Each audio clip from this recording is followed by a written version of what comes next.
Saan tutungo ang mga habang patalikod naghihingalo? Ang lapis na ginamit sa kwento nating naulot. Bawat buklat ng aklat binabalikan, mga liham na ang laman, ligayang dala, ikaw lang ang may akda. Sa lahat ng pahinang sinulat ng tadhana, ikaw at ikaw pa rin. Ang yugtong paulit-ulit kong babalik-balikan. Sigaw ay ikaw pa rin. Patuloy kong panghawakan ang iyong mga salitang hindi na nakikita sa tingin ng iyong mga mata. Ngunit kung sarado na ang puso sa nadarama, pwede bang isipin mo kung bakit tayo nagsimula? Ating katotohanay naging isang nobelang winakasan ng pagtutudang di na nalabanan.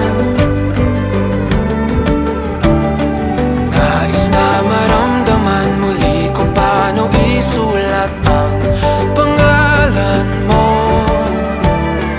Ngunit bawat letra'y mahirap nang iguhit, dahil binubuo nila ang iyong mga pangako. Sa lahat ng pahinang sinulat ng tadhana'y ikaw at ikaw pa rin.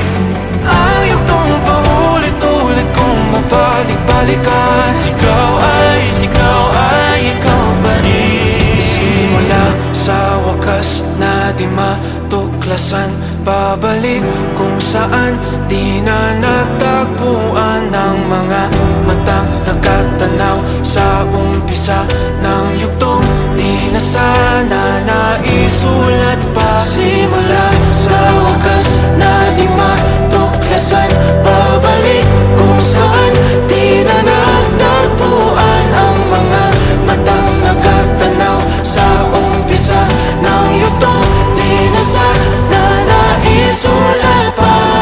Sa lahat ng pahinang sinulat ng tadhana, ikaw at ikaw pa rin.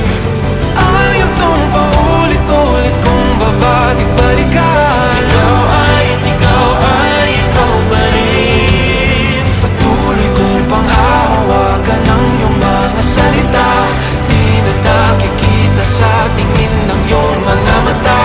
Ngunit kung sarado na ang puso sa nadarama, pwede bang isipin mo kung bakit tayo nagsimula? Na di matuklasan, babalik ikaw pa rin. Ang mga matang nakatanaw sa umpisa ng yugtong. Sigaw ay